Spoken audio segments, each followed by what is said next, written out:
Gisaulog sa mga mamumuo uban ang mga progresibong grupo ang Labor Day pinaagi sa lihok protesta. Sayran tang detalye sa report ni Alan Domingo. Ibaba! Sweldo! Itaas! Presyo! Ibaba! Nag-abot ang mga lista sa downtown Coron sa Dakbayan Sugbo diin nagpahigayon sila og hamubo nga programa. Naglakip kini sa sektor sa pamuo, mga tinun-an ug ubang mga militanteng grupong mipadayag sa ilang sentimiento atol niining Labor Day.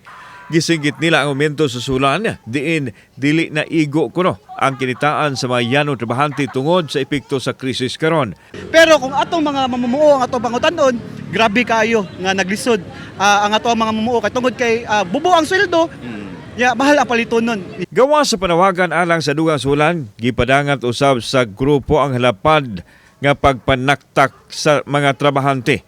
Daghang kawani ang kasamtangang nawad-an kuno og panginabuhian. Gihandom sa nagkadayang sektor sa ato ang katilingban ang Labor Day o adlaw sa pamuo pinaagi sa pagpadayag sa ilang sentimiento o lihok protesta dinhi sa downtown area sa Dakbayan sa Sugbo. Nag-first leave me, ang ilang banabana, 6 months niya. Wapa mi kay bawo kanu sa mi mabalik. Ang gobyerno murata gi-ghosting ba?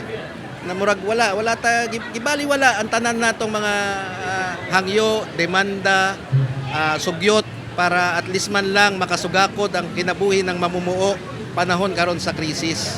Doon ay mga pulis nga nakabantay sa kalihukan sa mga rallyista o nagmalinaw na usab ang gilusad nga protesta. Kauban si Clover Lumayag, ako si Alan Domingo. Balitag, Bisdak.